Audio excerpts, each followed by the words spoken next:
오늘의 주요 뉴스입니다. 코로나 확산세가 수도권 밖으로 거세게 옮겨붙고 있습니다. 비수도권 확진자 비율이 2주 만에 27%에서 37%로 늘었는데 특히 대전과 부산 상황이 심각해 두 지역은 거리두기 4단계를 검토하고 있습니다. 일회용품 사용이 늘면서 코로나 시대의 쓰레기가 심각한 문제로 떠오르고 있습니다. 그러면서 배달 음식 시킬 때도 일회용기가 아닌 다회용기를 선택하는 사람들이 늘고 있다는데 발품 뉴스에서 담아왔습니다.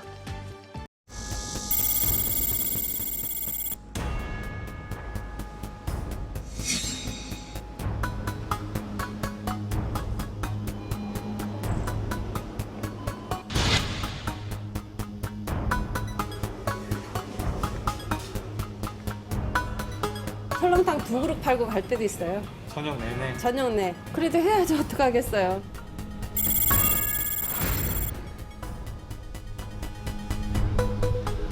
비수도권이 36% 정도의 지금 계속 그 확산세를 지금 보이고 있습니다. 수도권에 여러 계신 분들도 비수도권에 이동을 자제해 주시고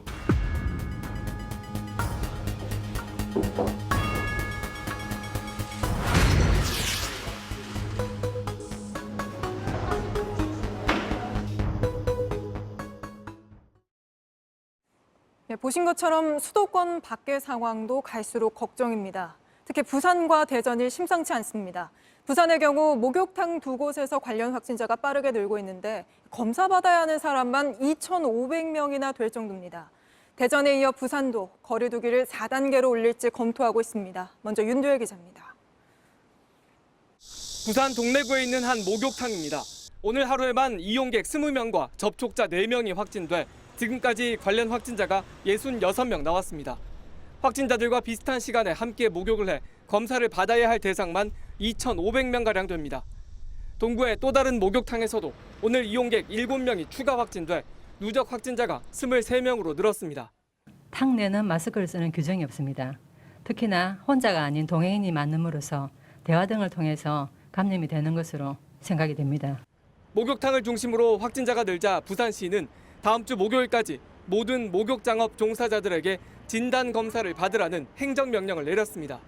또 나흘 연속으로 확진자가 100명을 넘으면서 다음 주 월요일부터는 밤 10시 이후 도시철도 운행 횟수를 20% 줄입니다. 대전에선 어제 68명이 새로 감염됐습니다.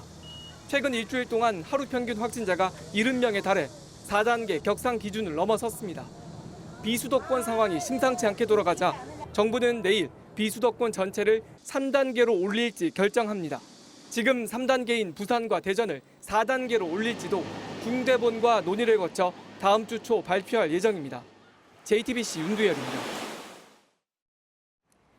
또 다른 집단 감염이 일어난 곳이죠. 청해부대 문무대왕함에선 우리 장병 90%가 감염돼 안타까움을 주고 있는데요. 대체 그 안에서 무슨 일이 있던 건지 청해부대원들 얘기를 들어보니까 확진자가 나온 뒤에야 격리를 시작하면서 감염 규모가 커졌고 또 조리병들에게 가장 먼저 증상이 나타나면서 이틀간은 전투 식량을 먹으며 버텨야 했다고 합니다. 이 소식은 윤세민아 기자입니다. 청해부대 승조원들은 이달 초 첫 유증상자가 나왔을 때 감기로 생각해 빠른 대처가 이루어지지 않았다고 했습니다. 승조원 간부 A씨는 간이 키트 검사를 했는데 여기서 모두 음성이 뜨면서 코로나 확률을 낮게 판단했다고 말했습니다. 감염 초기 감별력이 떨어지는 신속 항체 검사 키트에 가짜 음성 결과만 믿은 겁니다. PCR 검사가 이루어진 지난 15일에야 처음으로 확진자와 비확진자를 격리했다고 했습니다. 첫 유증상자가 나온 지 13일이 지난 뒤였습니다. A씨는 검사 결과가 한 번에 다 안 나와서 누가 양성이고 음성인지 모르는 상황이었다면서 한 번도 안 아팠던 사람들만 화생방 구역에 격리시켰다고 말했습니다. 함정 구조 특성상 철저한 격리가 어려웠다는 얘기도 나왔습니다. 병사 B씨는 샤워실 2개, 소변기 1개를 30명이 함께 사용하는 구조라면서 거리두기가 현실적으로 불가능했다고 했습니다. 그러면서 기항지에서 실은 식자재에서 바이러스가 전파됐을 가능성을 지목했습니다. 포장 상태가 부실했고 지저분한 경우도 많았다는 겁니다. 가장 먼저 감기 증상을 보인 것도 조리병이었습니다. 또 다른 간부 C씨는 조리병 중 많은 인원이 환자로 묶여 이틀 정도 전투 식량으로 버텼다고 했습니다. 이런 가운데 국방부는 민관군 합동조사단을 꾸려 감염 경로를 밝히기 위한 조사에 들어간 상태입니다. JTBC 윤세민입니다. 백신을 맞은 사람은 자가격리를 면제해주는 트래블 버블이 시작됐습니다. 오늘 아침 처음으로 관광객 6명이 인천공항에서 비행기를 타고 사이판으로 떠났는데요. 그 현장에 강신우 기자가 다녀왔습니다. 평소 한산했던 인천공항, 사이판행 비행기를 타려는 승객들이 줄을 섰습니다. 대부분 현지인이나 교민들이지만 이 가운데는 관광객도 있습니다. 여자친구와 일주일간 사이판에 머물 38살 김정은 씨에겐 4년 만에 해외여행입니다. 두 사람 모두 백신을 맞은 뒤 입국 시 격리가 없는 트래블 버블 여행 상품을 이달 초 예약했습니다. 솔직히 지금 국내가 더 불안한 시국이니까는 굳이 뭐 여행 가는 데 있어서 그 코로나 때문에 불안감은 없는 것 같아요. 우리 정부가 지난달 사이판과 트래블 버블 협약을 맺은 뒤 여행사들은 이달 초부터 손님을 모집했습니다. 아시아나와 제주항공은 주일에 사이판 노선을 운행할 계획입니다. 1년 4개월 만에 사이판 여행길이 열렸지만 코로나19 상황에 따라 또다시 중단될 수도 있습니다. 아직은 프로그램 초기인데다 국내 코로나19 확산세가 커지면서 여행 심리가 위축돼 있습니다. 하지만 여행업계는 백신 접종자 수가 늘어나면 트래블 버블 지역을 선택하는 이들이 많아질 거라 기대하고 있습니다. 추석 때 나가는 팀이 기존에 예약이 좀 많이 돼 있었어요. 취소 없이 그냥 기다리고 계세요. 추후에 이제 상황을 보고 결정하시겠다라고. 연말까지 저희 지금 모집된 거 한 300명 정도 예약이 돼 있어요. 트래블 버블은 2차례 백신 접종을 마치고 2주가 지난 단체 관광객을 대상으로 합니다. JTBC 강신우입니다. 국민 88%에게 지원금 25만 원씩을 주는 추경안이 오늘 새벽 국회를 통과했습니다. 맞벌이 4인 가구의 경우 월 소득이 1,036만 원을 넘지 않으면 한 사람당 25만 원씩 모두 100만 원을 받을 수 있는데요. 누가 얼마나 받게 되는 건지 김소현 기자가 자세히 전해드립니다. 소득 하위 88%. 이 숫자는 기존 정부안 80%에 맞벌이와 1인 가구에 대한 기준을 완화하면서 나왔습니다. 맞벌이가 불리하다는 지적이 쏟아지자 맞벌이의 경우 가족 수가 1명 더 많은 걸로 소득을 계산한 겁니다. 4인 가구의 경우 5인 가구의 건강보험료 산정 기준을 적용, 세전 월소득 1,036만 원까지 지원금을 받을 수 있습니다. 노인과 경제활동을 하지 않는 인구가 많은 1인 가구의 소득 기준도 월 417만 원까지 끌어올렸습니다. 1인당 25만 원씩 카드로 지급되는데 지급 시기는 코로나 상황에 따라 결정될 걸로 보입니다. 여야가 합의한 88% 기준에 대해 여당의 대선 주자들 사이에서도 공개 비판이 나왔지만 정부는 신속한 집행을 강조하며 논란을 일축했습니다. 더 이상의 논란은 바람직하지 않습니다. 정부는 신속하고 원활한 집행을 집중하겠습니다. 코로나로 영업에 제한을 받은 소상공인에 대한 지원도 늘어납니다. 우선 지원금 최고액을 2천만 원까지 늘렸습니다. 매출이 줄어든 경영 위기 업종의 범위도 넓혀 65만 곳 늘어난 178만 곳이 소상공인 지원금을 받게 됐습니다. 손실 보상 예산도 1조 원으로 늘렸는데 하지만 지급 기준은 아직 마련되지 않은 상태입니다. JTBC 김소현입니다. 코로나로 배달 음식 많이 시켜 먹으면서 일회용 플라스틱 사용이 심각할 정도로 늘었죠. 요즘 지구가 타들어가고 있는 것 같은 이상한 날씨 보면 정말 환경 보호해야겠다는 생각이 절로 드는데요. 이런 생각하는 분들이 많은 건지 음식 시켜 먹을 때 옛날에 짜장면 시켜 먹을 때처럼 다회용기 쓰고 다 먹은 그릇은 문 밖에 내놓는 문화가 다시 나타났습니다. 나도 동참하고 싶은데 코로나 때문에 좀 찝찝하다는 분들 위해 발품뉴스 윤정식 기자가 자세히 알아봤습니다. 점심때가 다가오자 주방은 전쟁터가 됩니다. 배달특급 주문 들어왔습니다.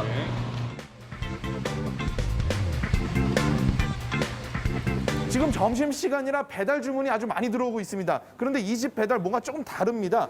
이 빨간색 여기 용기에 들린 게 필라프 볶음밥이고 이거는 파스타예요. 원래 이 용기에다가 배달을 하셨나요? 아니요, 원래는 여기 일회용 용기에 사용하고 있었습니다. 그럼 이건 뭐예요? 요거는 다시 사용할 수 있는 용기입니다. 아, 그럼 다시 수거를 해서 쓴다는 거죠? 네, 맞습니다. 다시 수거해서 다시 사용하고 있습니다. 배달 노동자가 음식을 받아갑니다. 따라간 곳은 인근 한 아파트.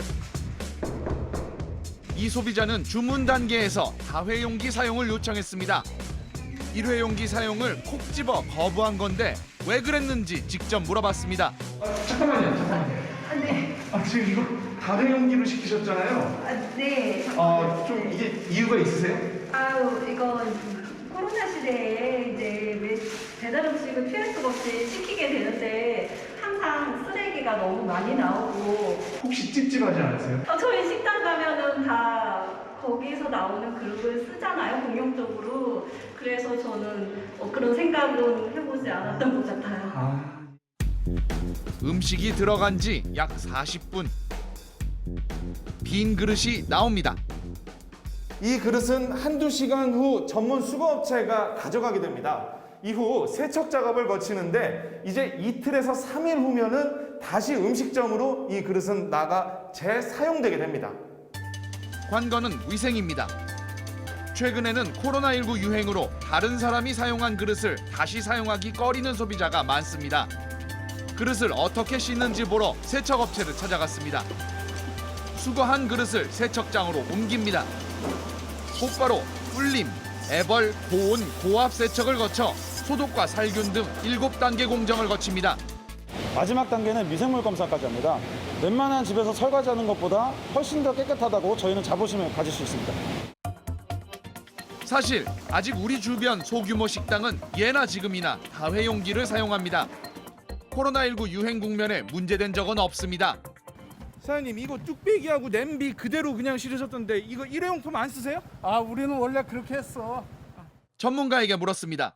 이 식기를 통해서 감염이 전파될 가능성은 너무 낮죠. 이거 아무리 바이러스라고 하더라도 통상적인 세척 과정을 지켰다면은 병원성 세균이 있기는 힘들거든요. 일회용 플라스틱을 줄이려는 시도는 이게 다가 아닙니다. 제가 날씨가 너무 더워지다 보니까 좀 시원하게 하는 화장품 좀 사러 왔거든요. 이 빈 생수병인데 여기에 담아가는 게 가능할지 한번 물어보겠습니다. 안녕하세요. 이 화장품 좀 사려는데 이 새병 말고 이 빈 생수병에 화장품만 담아가는 거 가능한가요? 가능하십니다. 이쪽으로 안내해 드릴게요. 제품을 고르고 원하는 양만큼 짜내고 무게를 계산합니다. 재활용도 안 되는 화장품통 플라스틱을 한 통이라도 덜 쓰자는 취지입니다. 일회용 컵을 특히 많이 사용하는 곳 커피 전문점도 변신 중입니다. 포장 음료도 일회용 컵이 아닌 매장 컵에 담아줍니다. 소비자는 나중에 가맹점 어디든 반납하는 구조입니다. 우리가 근거가 약한 의심은 좀 줄이고 약간의 불편함만 감수한다면 일회용 쓰레기는 얼마든지 줄일 수 있습니다. 그 과정에서 느끼는 뿌듯함, 이건 덤이겠죠? JTBC 윤정식입니다. 어제 MBC가 올림픽 개회식을 생중계하면서 각국 선수단 소개에 부적절한 사진과 문구를 써 파문이 일고 있습니다. 우크라이나를 이렇게 체르노빌 원전 사고의 나라로 소개한 게 대표적입니다. 또 마셸 제도는 미국의 핵실험장으로, 루마니아는 드라큘라의 나라로 설명했습니다. MBC가 거듭 사과했습니다만 세계적인 방송사고라는 비판이 나옵니다. 먼저 윤재영 기자입니다. 이번 올림픽 참가국인 우크라이나 선수단에 대한 기본 정보, 그 위엔 체르노빌 원전 사고 사진이 들어갔습니다. 1986년 우크라이나에서 일어난 체르노빌 원전 사고는 정부 추산 사망자만 3,500명이 넘는 20세기의 대참사입니다. IT 선수단을 소개할 때는 최근 IT에서 벌어진 폭동 사진과 대통령 암살로 전국은 안개 속이라는 문구가 쓰였습니다. 이달 초 일어난 조브넬 모이즈 IT 대통령 암살 사건을 인용한 겁니다. 엘살바도르에는 최근 공식 화폐로 지정된 비트코인 사진이 쓰였는데 이는 이 나라의 경제 위기와도 관련이 있습니다. 오세아니아의 마셜 제도를 소개하면서는 한때 미국의 핵실험장이라는 문구를 넣었고 나우루에겐 인광석 고갈로 경제 타격, 시리아에게는 10년째 진행 중인 내전이라는 설명을 덧붙였습니다. 각국의 비극적인 역사나 논란이 되는 사건을 대표로 나라를 소개하는 게 말이 되느냐는 비판이 일었습니다. 세계적 방송사고라는 반응도 나왔습니다. 각국 문화를 지나치게 단순화하기도 했습니다.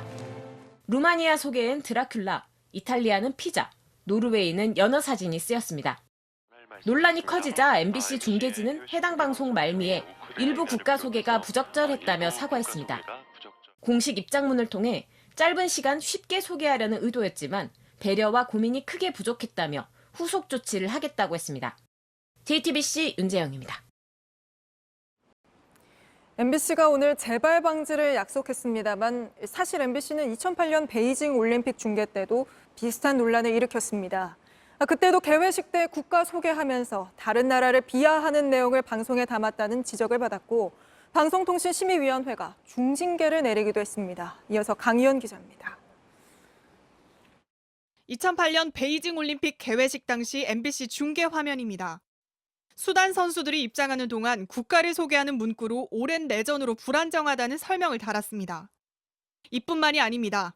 짐바브웨에 대해선 살인적 인플레이션, 키리바시는 지구온난화로 섬이 가라앉고 있다고 소개했습니다. 또 차드에 대해선 아프리카의 죽은 심장, 투발루는 지구온난화 난민국가라며 무례한 표현까지 썼습니다. 결국 MBC는 이런 비하 자막과 발언 등에 대해 같은 해 9월 방송통신심의위원회에서 중징계인 주의 조치를 받았습니다.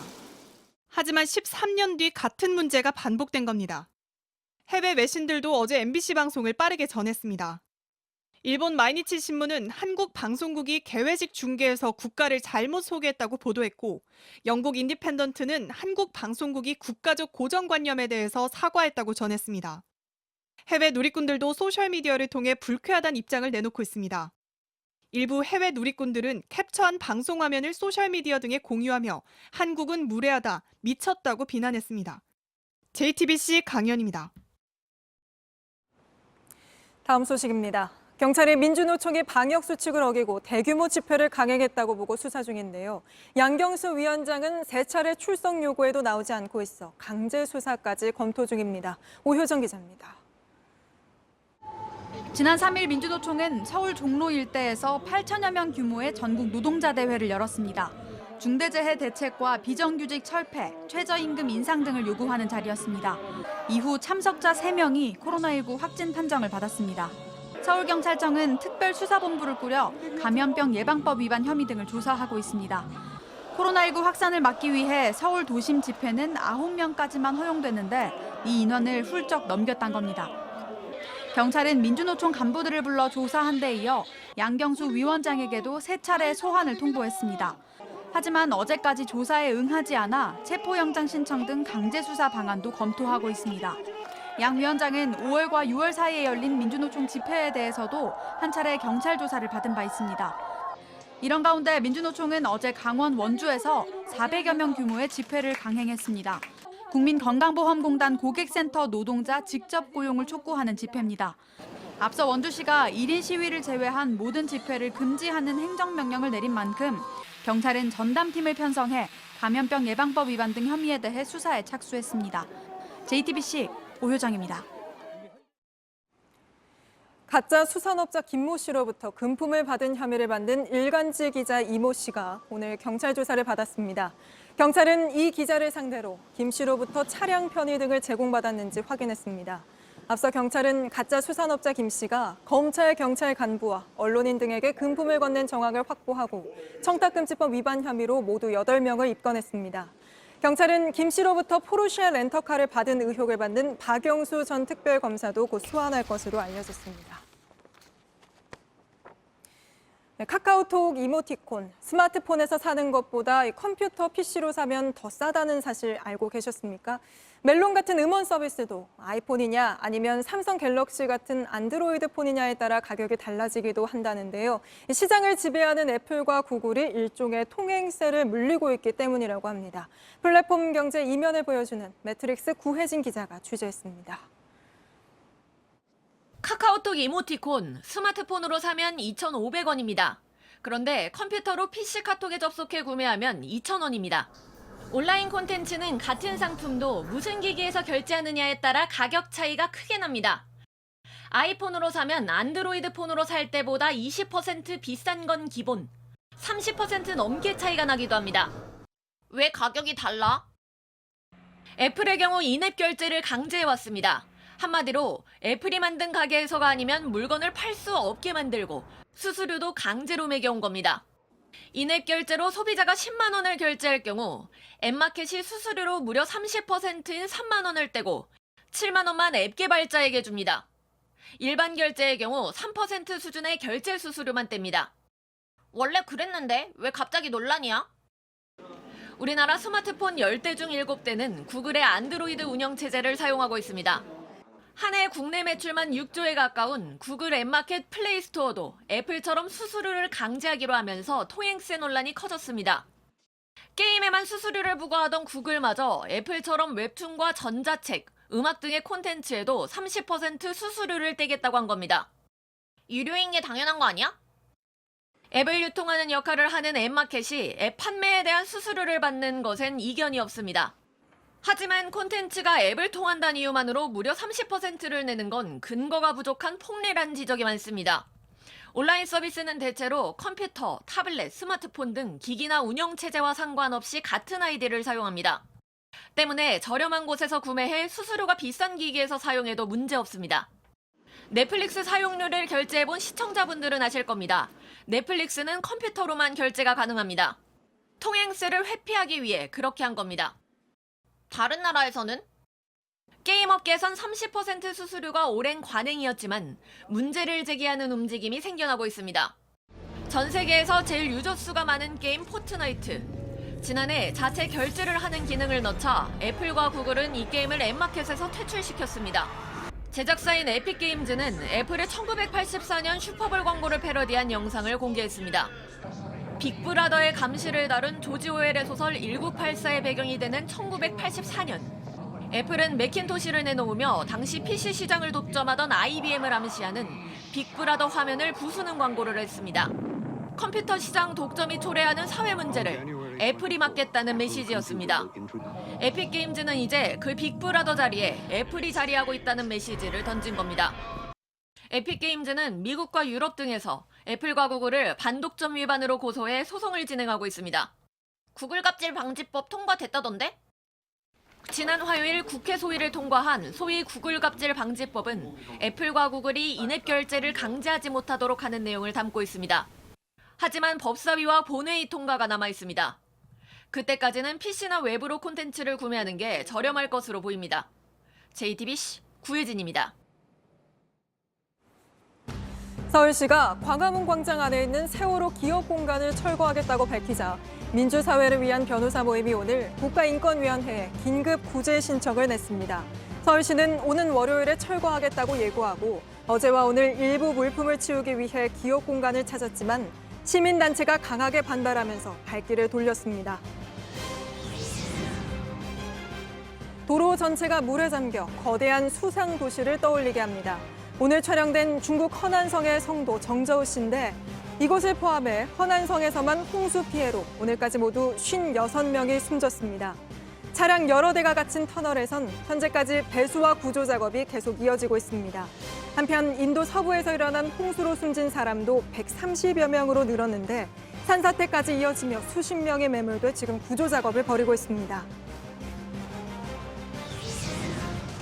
도널드 트럼프 전 대통령의 반이민 정책의 상징이었던 국경 장벽 건설 계약을 조 바이든 행정부가 취소했다고 미국 언론이 보도했습니다. 미 국토안보부가 멕시코와 맞닿은 텍사스주 국경에 약 50km의 장벽을 추가로 세우는 건설 계약 2건을 해지한 겁니다. 민주당 경선에서 노무현 전 대통령의 이름이 계속 나오고 있습니다. 김경수 지사의 유죄 확정도 논란이죠. 논란의 중심엔 추미애 후보가 있습니다.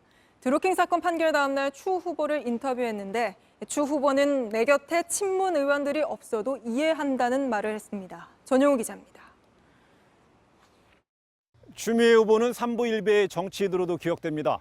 2004년 당시 노무현 대통령 탄핵을 찬성한 뒤 사죄의 마음으로 광주에서 삼보일배를 이어갔습니다. 그에게 노무현 대통령 탄핵의 의미는 어떻게 이어지고 있을까요? 그때 한 15km 정도를 2박 3일간 했던 건데요. 저 자신이 이제 당대표 아래에 있는 최고위원으로서 피치 못하게 이제 그 당의 결정을 수용할 수밖에 없는 사정들이 좀 있었어요. 결국 국민의 눈밖에 난 것이잖아요. 사과, 반성, 참여의 3분 1배를 하게 됐던 거죠. 평화올림픽을 위해서 불철주야 외교도 하고 남북관계도 해소시키려고 하는 대통령을 능멸하는데 그런 걸 모른 척하고 대통령을 보호 안 하는 당대표가 있을 수 있어요? 직무유기죠. 당시 추미애 대표가 고발한 사건이 드루킹 특검으로 이어졌다는 당내 자살골 비판이 도리어 자살골이라고 반박했습니다. 국민의힘 당에서 계속 그런 주장을 하는 거잖아요. 네. 근데 그걸 이 내부에서 그렇게 똑같이 주장하시는 분이야말로 분열 백책에 말려드는 것이고 그것이 자살골이에요, 사실은. 꼭 6주 앞으로 다가온 더불어민주당 대선 후보 본경선을 앞두고 고지를 향한 후보들의 각축전이 치열합니다. 후보 간 난타전은 검증과 비방의 경계를 쉴 새 없이 넘나들기도 합니다. 격화하는 양상 속에 후보들의 생존 전략 수싸움이 뜨거워지고 있습니다. 당 주류인 친문 의원들이 어느 후보 캠프에 합류하는지도 경선의 핵심 요소입니다. 개혁이 그만큼 외로운 거죠. 그러니까 제 옆에 사람이 없어도 저는 이해를 합니다. 정치인으로서 개혁에 거리를 두는 것이구나. 그러나 저는 국민을 보고 가는 것이죠. 민주당 맏며느리 입장에서 볼 때는 아들들이 적통이라고 하면 내가 무늬만 민주당이 아니고 정신도 하는 행동도 민주당다워라라고 촉구를 했더니 아드님들이 정신을 좀 차리고 있구나. 어느 아드님이 가장 잘하고 있다고 보세요?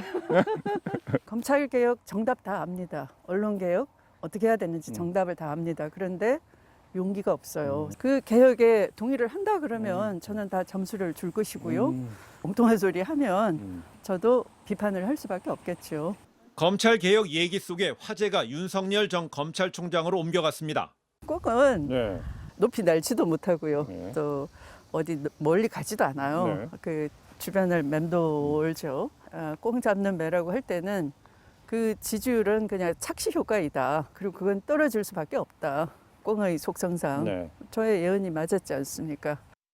장관 당시 수사 지휘한 윤 전 총장 관련 사건의 기소 가능성도 기대했습니다. 상당한 근거를 가지고 구체적으로 수사 지휘를 내린 것인 만큼 검찰의 신뢰 회복을 위해서는 조속히 수사하고 결론을 내려야 된다. 왜냐하면 그 사건들이 다 공소시효가 거의 임박했어요.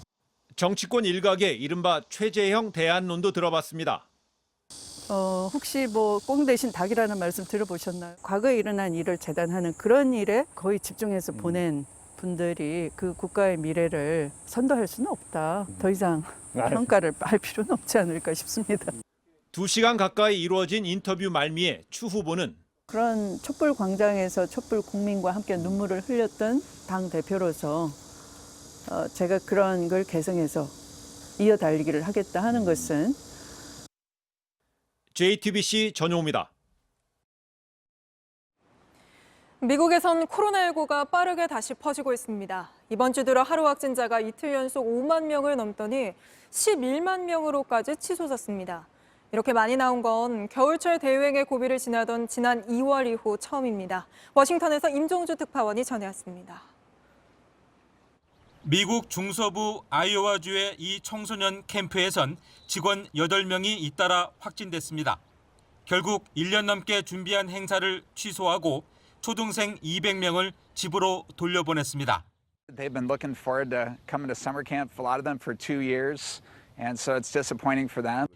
할리우드 스타 숀 펜은 배우와 제작진이 모두 백신을 맞을 때까지 드라마 제작을 중단하기로 했습니다. 촬영장에 있는 캘리포니아주에서 감염자가 급증하는 가운데 나온 결정입니다. 미국 내 재확산세는 수그러들지 않고 있습니다. 이틀 연속 5만 명을 넘더니 하루 전엔 11만 8천여 명으로 치솟았습니다. 하루 확진자가 10만 명을 넘은 것은 지난 겨울 이후 처음입니다. Have lower vaccination rates that unfortunately the variant they're going to get is much more infectious.